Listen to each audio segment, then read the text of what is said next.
Hello, everyone. Welcome back to Mythical Podcasts with your host, Mythical, and the boys. Say your names, boys. It feels weird to just, say my name. I don't know. My name's Connor. I do things. My full name is William Has Given Up. Legally. Legally. Yeah. Legally, that's what's on your birth certificate. You can look them up on White Pages under that name. What the fuck is White Pages? Anyway, on your stalker website. It's not even a good one. But anyway. So we're going to be talking about the Clone Wars show. Now, the way we're going to do this is over the course of a couple episodes. Basically, we're going to do one season per episode, and we're going to pick our standout arcs / episodes that we watched, because there's just so much to cover, and it would not be feasible to go arc by arc. We just do not have the time. So today we're going to cover season 1. We're going to do, Connor, you're going to take the Malevolence arc. Yes. I'm going to take either the Ryloth arc or the Dooku captured arc. I'll make up my mind when we get there. And William, would you like to exclusively talk about Bombad Jedi? Okay, William's going full Bombad Jedi. I watched 2 other episodes for this, but I'm only going to talk about Bombad Jedi. Considering the amount of time we have. I respect your commitment to the bit. I will say that. So, yeah, I guess as we usually do, let's start with an overview of just the Clone Wars show. But brief this time, because we already have touched on it a little in the movie episode. Just it's actually kind of cool to see how the show has sort of already progressed in terms of how much better it looks, going from the earlier episodes to the Ryloth arc. The lighting is actually pretty alright. I think the models look a little better, so it does kind of escape the trap of the movie pretty quickly with the animation, which is a good thing. But it's really great to just see these characters put into a situation, and the premise of the show is every episode there's a little theme. It's a fable type theme that you get, and it kind of drives each episode individually, and you get a nice little fun out of it. So I don't really have anything else to say. So does anybody have any other commentary before we start? I think the show's pretty good. I think it's pretty good too, and just cool world building is pretty cool. It's definitely something that we were talking about, that the movies are better because we have these opportunities to really explore the world and see how the rest of the galaxy is under the Republic, and meeting the different people I think is really cool. Yeah, world building's pretty thick. World building. Character development. Oh even. Yeah, there is a bit of that too, which is really refreshing. Actually, coming from watching the Bad Batch pretty regularly, and then rewatching the Ryloth arc specifically, I was like, wow, it's actually really nice to see in one episode them doing something with a character that they haven't done for Hunter, Wrecker, and get caught up on to the some Bad extent. Batch. It got a little bit better. I watched up to episode 14. It's better. It's definitely better. Yeah. I want more, but it's better. I would better. I would like some arcs or something. I think what they're doing with Crosshair is... Yeah, those have been my favorite episodes so far, but this is not a Bad Batch podcast. No, it's not. So let's get to Clone Wars. Do we want to go chronological? So we'll go Malevolence, yes. Bombad Jedi, and then whatever the fuck I decide to do. I mean, again, I watched 2 other episodes if you want to discuss, but I don't see why we're discussing any other episode other than Bombad Jedi. The entire everybody's favorite. Yeah. Perfect. I think we need that. Here, do I want to say dead weight, or I don't know what's the right word? Why don't we cap off with Bombad? You want to cap off? Okay, that's fair. Yeah. That's fair. Okay. All right, so we'll go start with you, Connor. Floor is yours. Yeah. You lead the discussion. So yeah, I think everyone remembers Malevolence, the ship, but there's 3 episodes. The first one is when the Malevolence, the big ship with the ion cannons, they start just destroying They attack a medical outpost. First they attack a Republic cruiser, but they're simply it all revolves around trying to stop the big ship, the Malevolence, and each episode has to do even though it is overall an entire arc, they're all very different in where they take place. The first episode has to do with Jedi Master Plo Koon and his clones who survived an attack but are now in an escape pod, and time is running out until they sent like kill parties like outside of the Malevolence to kill any survivors, which like we always talk about how like the first couple of seasons are like not as like dark and gory as like the later seasons, but like there's definitely some very dark points here, specifically in that like you see like a bunch of clones just get spaced out into space, and and it's like it's a race to rescue Plo Koon and his clones. And like I think one of the cool things about the episode was also like very early on in the series, I think this is like episode 2, we're seeing like fleshing out of clones that there's individuality, like they aren't just all like just like bringing that type of character, and like they not just like they're different like how their armor is configured or like their voice, like how they talk and their hair, but like they have different mannerisms and like how they interact with Plo Koon. And like there is the famous quote of like we're just meant to be expendable and like not to me quote, like that's that episode. Did you forget what Plo Koon looked like, William? Because I just saw you looked it up on your phone. I was unsure if, because remember, doesn't he like take off his mask at one point? But if you don't see it, because like I just wanted to know what Plo Koon's face looked like without the mask. According to Wikipedia, it looks like a face vagina. Yeah, pretty much. It's pretty yonic in nature. Yeah. Just Thanks say for vagina-esque. Yonic. Yonic. It's a fancy word. Anyway, continue, and then Connor. in the second episode, Shadow of the Malevolence. So probably even the first episode, even just like actually all 3 of these episodes, Anakin plays a part in where he's told not to do something and he does it anyway because that's his character. And Ahsoka is like, maybe we shouldn't do that, and he's like, we're gonna do it, and she's like, okay, let's do it. And she's also sometimes annoying, but I mean, I guess that does improve. But it does. Yeah. Just not yet. She's still very much a Padawan. Her connection with Plo Koon is pretty cool though, and that like how it's only briefly talked about how like he brought him into the Jedi Order, and like that's definitely a very cool character point, and just building that like relationship. The second episode, Shadow of the Malevolence, is like Anakin and his team trying to destroy the Malevolence, and like they end up like they're on like a race against time because the Malevolence is about to completely destroy a medical facility that is housing like a couple tens of thousands of clones, just because just kill them. You know.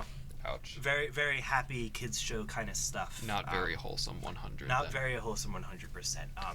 Even just Grievous is not a very wholesome person. Nah, in quite a couple, like I really like his character. I did actually write some notes that like we really see his overconfidence and recklessness. He doesn't really believe that the ship could ever be destroyed, which the Titanic could never sink. It could never, like, his overconfidence. Yeah. And like Count Dooku is just like always just upset with him. He's like, do this thing, and then he fails, and then he's just like unhappy Dooku noises. Grievous gets shit on like a lot in the show. He does a lot of stupid shit. Yeah. He's like, they're never gonna sink this shit. I'm gonna corner Obi-Wan in the 3rd episode, and then Obi-Wan just takes the droidicas and just throws them. Yeah, no, I mean, just takes out the entire It's army. almost like he's not a smart character. The same thing happens in like fucking Rookies, where like he has this whole plan. I feel like that's the kind of thing I do get. Like Grievous is like cool, kinda in the show, at least in this season. Yeah, he's definitely menacing, but he's utterly incompetent. I think of all the characters Dave Filoni tried to like breathe new life into, he's the one that benefited from it the least. I feel like not that his character is horrible, but I would have liked to kind of see a new direction. Was there to expand on in Grievous in the original movie, though? Well, I would say the same about Maul, but then they made Maul into, thinking about him everything That's that fair. they made him into. That's I fair. feel like there's fun never an episodes to talk excuse about. not to create something new with something that blank of a slate. It's an open canvas in my mind. Why? There's no excuse not to come up with something. But I mean, Grievous basically is Maul 2 to an extent, where it was just kind of like big menacing character that's with scary. with interesting approach to lightsabers. Yes. Yeah, we'll come back to him when we talk about Revenge of the Sith in like a year. But Yeah.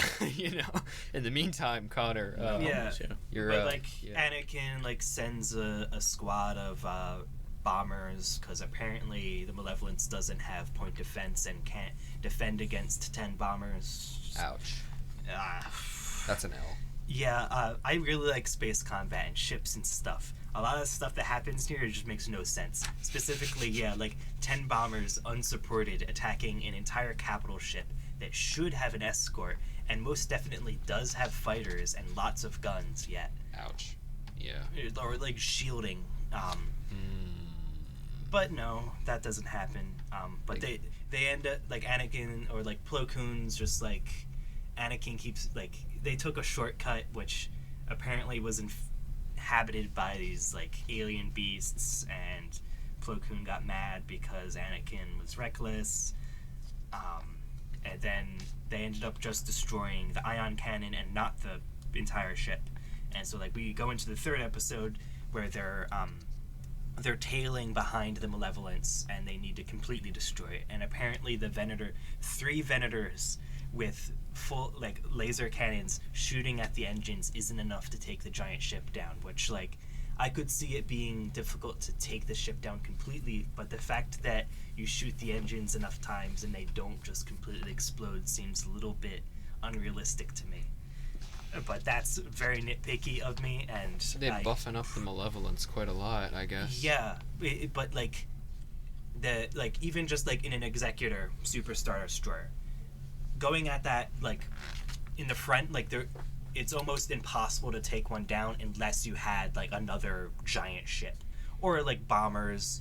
Really, the counter to that is bombers getting behind the ship where the engines are and blowing it up and making it so it can't move, and then you coordinate fire against the rest of the ship.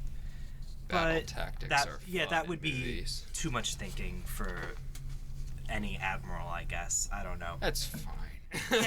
It's fine. It's nitpicky, but yeah. So and then we again see that like okay, so Grievous is really overconfident. He's like, yeah, they're not going to sink this ship. We're good, my guy. And Count Dooku does not believe in him, and so Darth Sidious somehow sets up so that returning Senator Padme Amidala just happens to warp in right in front of the ship, and they capture her. Nice. And so like they stop firing at the Malevolence, even though she asks them to continue firing because Anakin has feelings. And then Anakin and Obi-Wan go on a mission to rescue her. In very Anakin fashion, there's really no plan. They're kind of just going to dock on the ship, and they're going to do stuff, and it'll turn out okay. Yeah, and like they end up like they escape and stuff. But some interesting points. Just Darth Sidious's whole involvement with the thing. 2 points that he brings like that where he's involved is like he warns Grievous that Anakin has a bomber squadron that is like coming to blow up your ship, and they're still not able to defend against it because tactics are hard. And he also coordinates so that Padme ends up like falling into Grievous's hands. So I'm kind of just curious as to like it's interesting that Palpatine was taking such a step to make sure this whole thing succeeded. I guess that it's probably just keeping the clone, like making the war bloodier and bloodier so that he can later solidify power. Probably. But it's interesting that he had so much involvement with Dooku and making sure that the ship didn't get destroyed. Yeah, I think that's something that I even noticed in the episodes I watched is the unnecessary inclusion of Sheev. Like every opportunity they have to use his character model and voice actor, it feels like they use him just to have him there. Yeah. I don't think there's some underlying threat. There isn't much restraint shown to the use of Palpatine, just because I think they wanted to have him there just to kind of set up what they're going to do with him later in the show, and that's okay. It does kind of lend to like when we mentioned in our Clone Wars movie podcast, Jabba the Hutt FaceTiming Palpatine. Yeah. Kind of weird that would ever happen. I've noticed like he tends to call the Jedi directly to get their battle updates, which he does do in the movies. So again, it's not like a huge issue, but it happens a lot. I find it interesting the way that they use him in many ways, and especially in the episodes that I watched.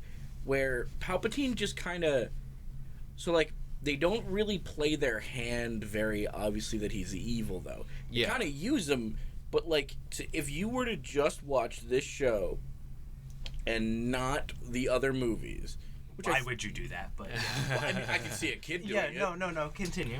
It's a good like theoretical experiment. They wouldn't necessarily know that he's evil. Like I don't know if he does anything direct, but like even a kid may not directly call that line.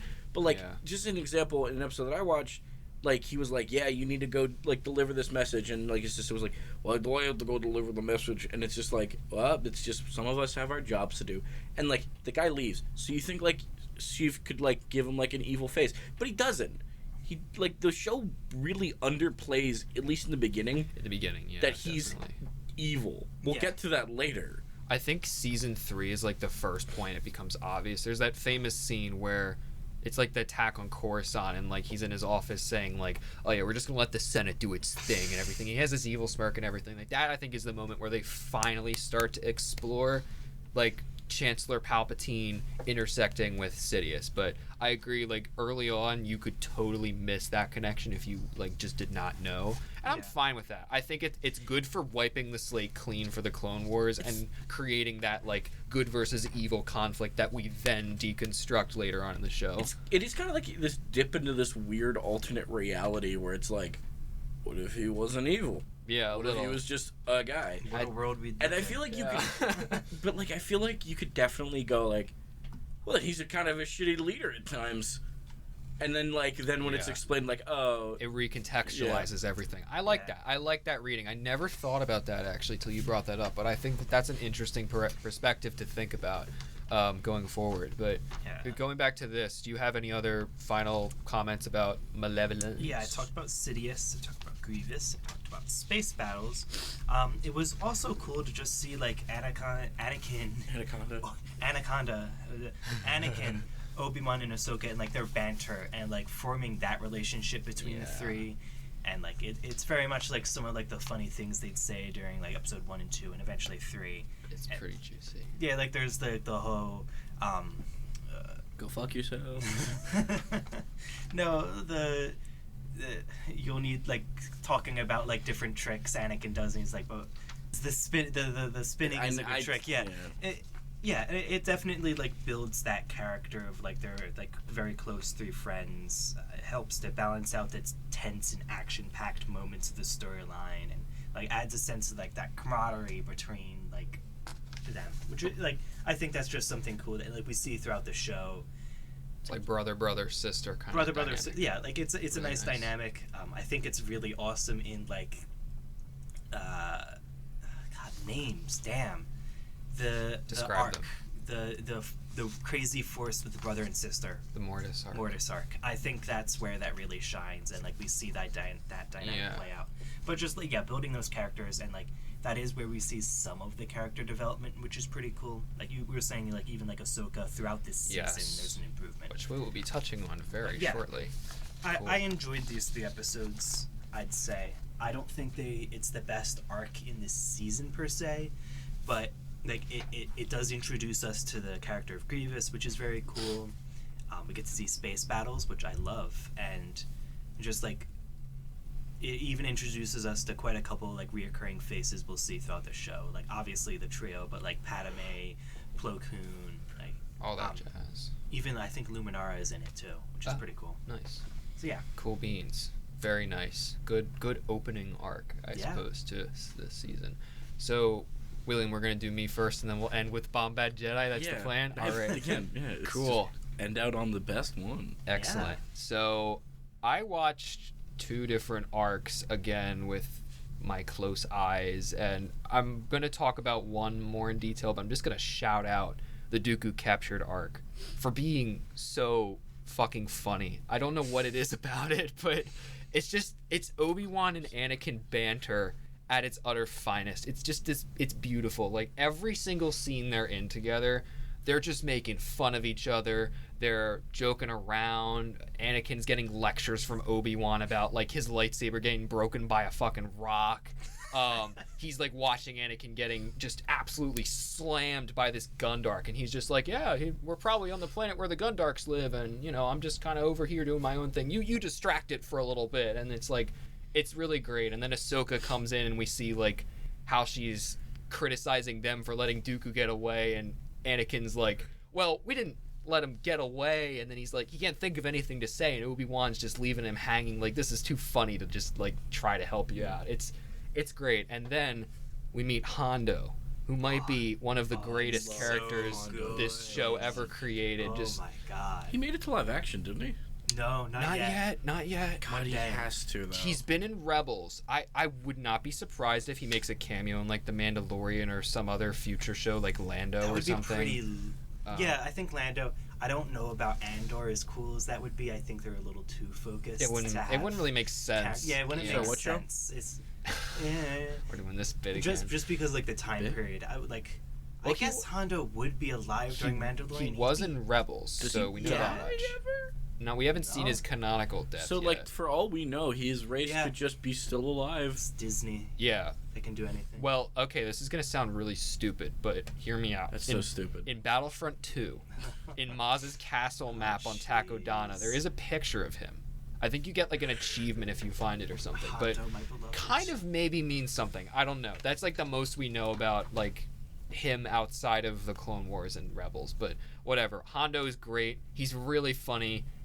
His drunkenness, just space pirate completely to the max. We don't even know what that means. Yeah, the fact that he's able to also like outsmart Dooku is really an interesting thing, and I don't necessarily have a problem with it because I think it's just Dooku being like looking down on everybody because he's this high class, like very uptight dude, and then pirates outsmart him and take his weapon and whatever, and then he gets captured and beaten the shit out of and everything. It's great. But my favorite part, above all else, is when Obi-Wan, Anakin, and Dooku are all tied up together, and they gotta maneuver out of the cell, and Dooku's just like trying to focus on a way to open the door, and he's like, if you two could like quiet down, I'm trying to focus. And that's kind of funny because like the last time they probably saw each other was episode 2, where Dooku had Obi-Wan like in chains and Anakin in chains. Yeah, and he cut off his chopped hand. Anakin's hand off. Yeah, chopped his hands off, and like they're all in the same boat. Can you guys please calm down? I'm sure. Like, I know I chopped your hand off, but like, what the fuck?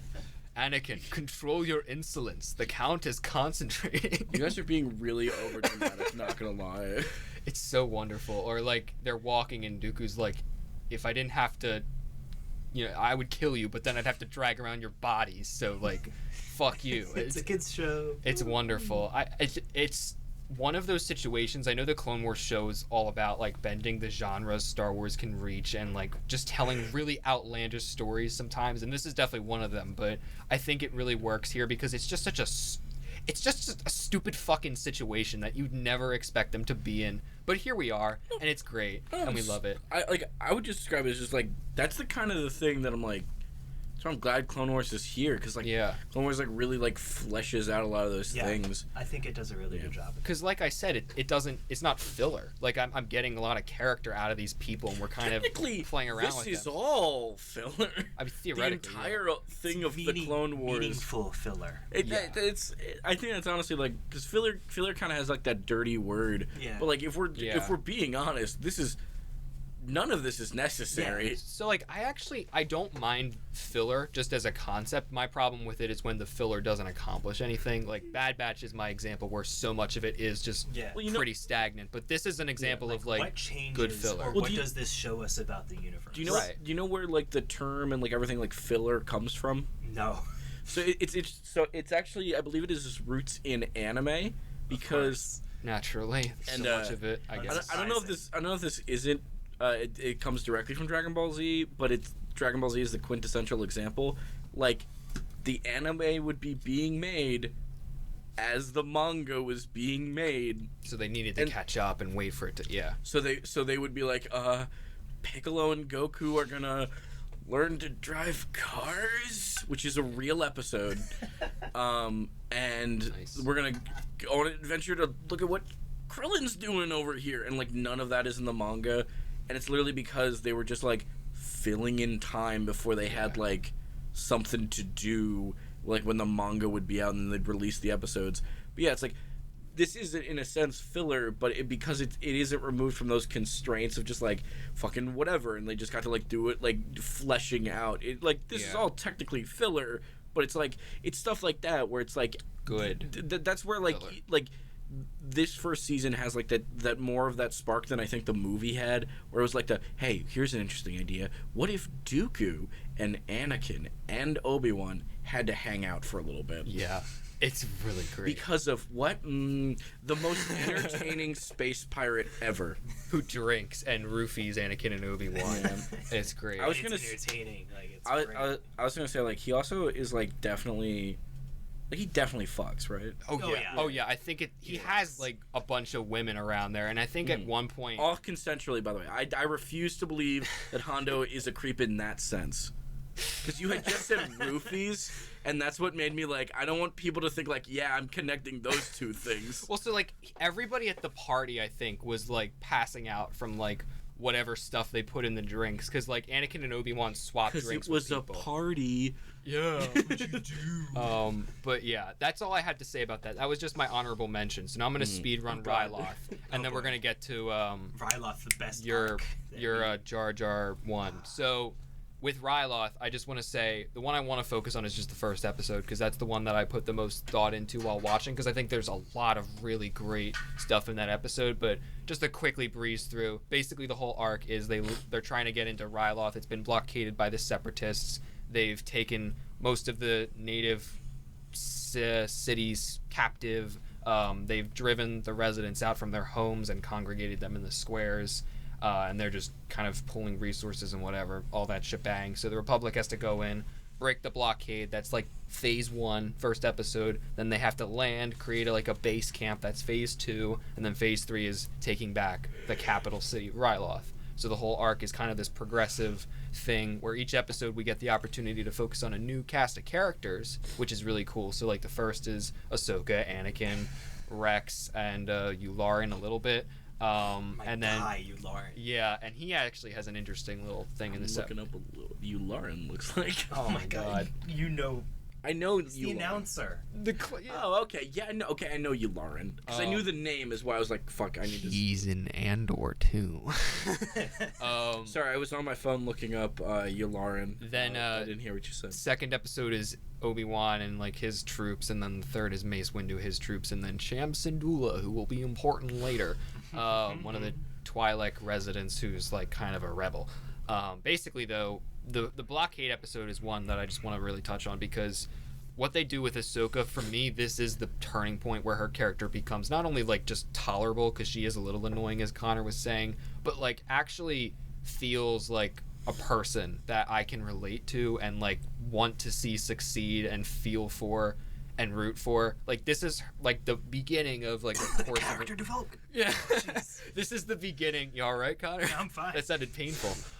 Character development is very painful, yes. Yeah. Well, you get ousted from your Jedi Order. Go on. Yeah, if it's a hero's journey arc, you gotta go through that hell at some point, you know.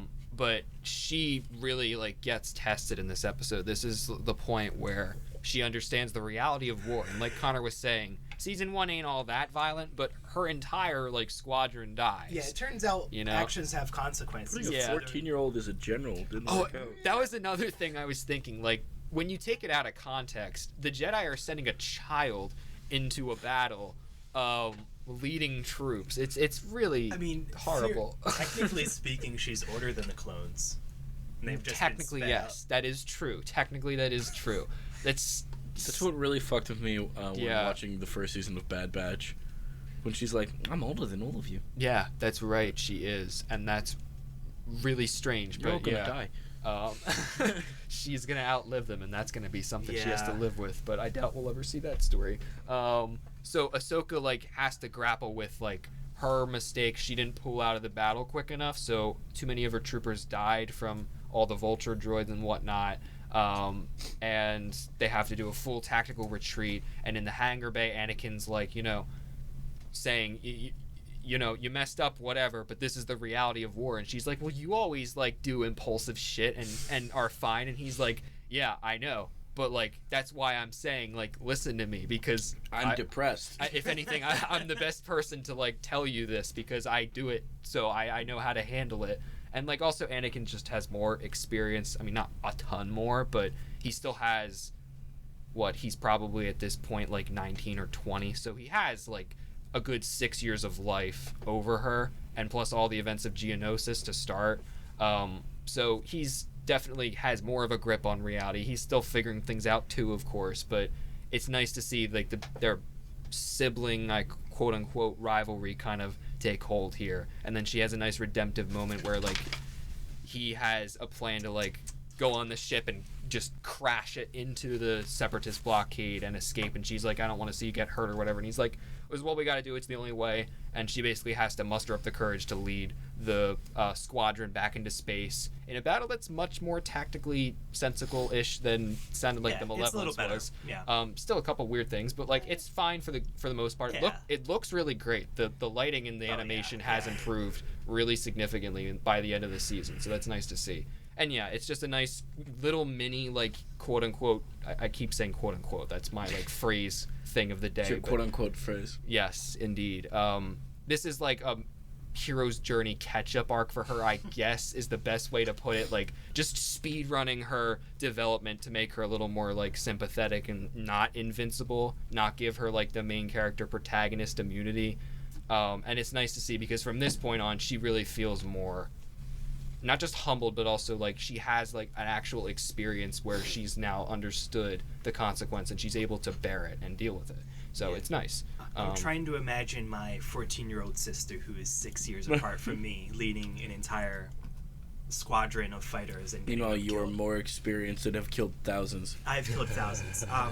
No, but like that's not a small age gap. Just think about how much of an idiot you were in like grade school or high school. I was perfect. Yeah, you were perfect, but like us regular people, we can't all be as my cool as troops would have been fucked, I swear. They would not make it out of that battle. I'll have you know, I have like 300 or 400 hours on Stellaris, so I would be fine. I would have ended a battle with more troops than I started with. Wow, that's impressive. Yeah, So- they'd just be like, "Oh, you're so cool, William. We got you." Yeah, I don't know where they came from, but The enemy would see you and they would just throw down their guns and walk over to your side. like Yeah, and while also- firing is going on. Yeah. We could see Ahsoka reacting to the clones dying faster in The Mandalorian, because I bet they'd love to include Rex in that. But that's just a small thought. We'll see. He would be a very old man by that point, because he's quote in episode 6. Yes, he Yeah. quote unquote is. Yes. So That could be cool, but that's kind of just a passing That could be thought. We'll quote see. unquote cool. That could be quote unquote Well, cool. so there are going to be Clone Wars flashbacks in the Ahsoka show, apparently. Yeah. I was told that was supposed to happen with Kenobi, and it really didn't. So maybe we'll see more of it here. Yeah, live action Rex. I'm all. Yeah, or like live action Clone Wars armor for Anakin and Obi-Wan I wa- even. I That would be a wa- first. that See would be practical cool. live action droids, honestly. That's Yeah. one thing I want to see more That would be than anything. neat if they could like If we just Because Yeah. we got How they the do that, very yeah. brief times that we saw the super battle droids in Mando, like in season 1 and like the couple flashbacks. Those are my favorite parts. Those moments stick in my head so much. super I battle love- droids are awesome. Yeah. they I are, love- yeah. and they look so cool in Yeah. like when they're actually fucking there. And like They felt intimidating. in Their actual like presence canon, was- they're like very crazy. much a dangerous droid. Yeah. Like they're supposed to be like immune to most blaster fire. Like it's When they're no joke. introduced, they're like, "Oh fuck, super bad. Yeah. We're so fucked." makes and then Mace like, Windu even Yeah, retreat, and then because they, it's yeah. Star Wars, like we don't actually keep that. and then in like no, every video threat, games, it but- just amounts to they take slightly more hits. No, Republic Commando, they're a bitch. Yeah. I've heard. They're I've a heard. bitch. So, but yeah, That is the bugs though. Mm-hmm. Bugs are worse. So that's all I have to say about the Ryloth arc. But I would definitely recommend, if you're gonna watch anything from season 1, besides Bombad Jedi, of course. Yeah. Watch the Ryloth arc. It feels like a nice, like, this is the Clone Wars finally getting its footing kind of moment, and I think it's the definitely like peak for storytelling wise for the season. So anyway, William, I'm gonna throw it over to you. We have about like, let's say, 8 minutes to do this. So can you Bombad Jedi in 8 minutes? Okay, so Bombad Jedi is essentially what happens when You attempts to take the most unfairly hated element of like the Star Wars prequels, and you attempt to fully like do the Clone Wars thing. And here's the thing. So Bombad Jedi is essentially about it's a quintessential Padme episode. And I love Padme episodes. I also love Padme. Padme episodes amount to Padme needs to actually do her fucking job. She goes to a thing, attempts to do her job, and then we get one of two endings. One, thank you for doing your job, Padme. We appreciate you. Dun dun dun dun dun. Versus, I'm sorry, Padme, but I'm doing the opposite of what you'd wanted. Dun dun dun dun dun. This is a Padme. I will do the thing that you Padma'd for. And nice. It is Good ending. I forget what I was looking at the All Night for it, where it's like apparently the intro things are referred to as the fortune cookie of each episode. Like Okay. it's like Yeah. knowledge is best known by people or whatever. Like, and I always imagine Yoda Best saying thing of it. a leader leading. Yeah, the best way to lead is to lead a leader. Yes. But that sounds like a real one. But essentially, it's just Padme's like an old family friend. Why am I making her an old man? An old family friend wants to help out, and I need to help them by helping them get supplies, and we haven't been helping them, and there's rumors they may want to join the Separatists, and Padme walks up and goes, "You gonna join the Separatists?" And he was like, "Probably." And then Newt Gunray's like, "By the way, I'm here, gonna capture you real quick." And then we cut to Jar Jar, who was like joining them, and Jar Jar was told, "Don't fucking move at all." And then Jar Jar's like, "Okie day," and then starts to move, and that's where things go off the fucking rails. Naturally. C-3PO gets like attacked by a magnet, it's like, all up there. Jar Jar accidentally fucking destroys the ship that they were on. Classic Jar Jar. And Padme is now like locked away. I love this scene. So basically, the reason it's called Bombad Jedi is because they find a robe. By the way, I believe this is where they were on Padme's ship, so it's implied to be Anakin's robe. It's like if you found your boss's like secret husband's hoodie, and you're like, I'm just gonna wear this hoodie for protection. And so they all start assuming he's a Jedi, even though Jar Jar several times goes, "I'm not a Jedi," and they're like, "Shoot the fucking Jedi." And then, like, Padme's like, "Oh, I'm not the Messiah." Padme hears like, "Oh, there's a Jedi somewhere around." Oh no! I love the escape scene. It's like, "Oh no, Jedi, you're here to save me, thanks!" And she's like unlocking it herself, and the droids are like, "What the fuck?" And they go in, and I'm not kidding. This is my favorite addition to all of Star Wars. That Padme is really good at what appears to be judo or karate, because she just fucking kicks a droid in the face, and it goes, "Ow," and drops this gun, and then she's like, fuck you," and just like, I love Padme episodes for that reason.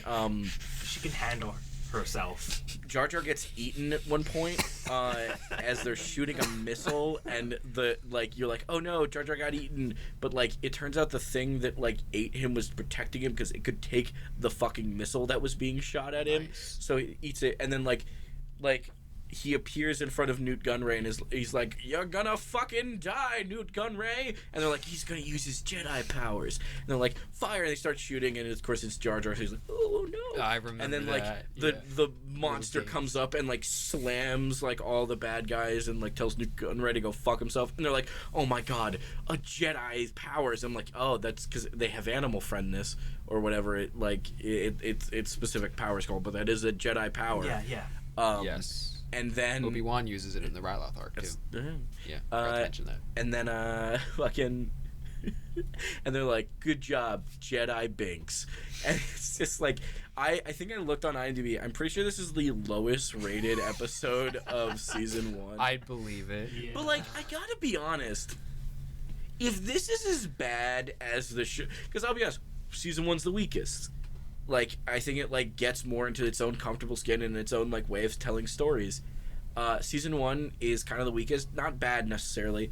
So if this is the lowest rated of what I would consider my lowest rated season, it's not that bad. Yeah, and That's what's so much. And also, Ahmad Best is Jar Jar. The rest of the show, it's Phil LaMarr. Mm-hmm. But like for this episode, and I always remember this, like he was.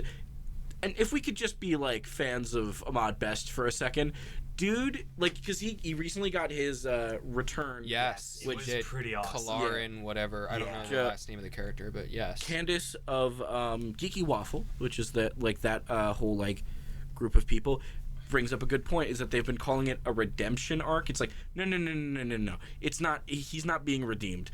The Star Wars fans. Yeah. Treating him like a human. Yeah. And it's like I looked up like what he was like doing, and it's like the amount of times that he's voiced Jar Jar, like in just like video games and stuff. Like, dude has been like committed to the shit, and like he was on like that children's like. Yeah. That like, was pretty cool. Yeah, he was like the children's game show, and he was the host. That was so fucking great, and that's what I think. Like basically, was like, why don't we just make you a Jedi? He's always been so committed to the role ever since the Phantom Menace. Yeah, Like it's amazing. They do not deserve the fact that he got so crapped on. Yeah. The fact that he got so crapped on and like had to deal with intense stuff and was still like even beyond like because like it was probably in his contract that he would voice like characters in like games that came out at the time, but like. He voiced him pretty consistently, and I was like, fuck yeah. And I'm like, I don't know like why they go with Phil Lamar for the rest of it, but like him being here is honestly just like, I don't know, it feels like almost like a blessing just like to have him here. And again, if this is like the lowest rated episode, like this is okay, I think going forward the plan is basically I will watch any like quote unquote like filler episodes. Okay, all right, you're committing to it then. right. I'll hold you to that. And I'll try and do as best I can. And mind you, there's some really good ones, i.e. the other ones that I watched.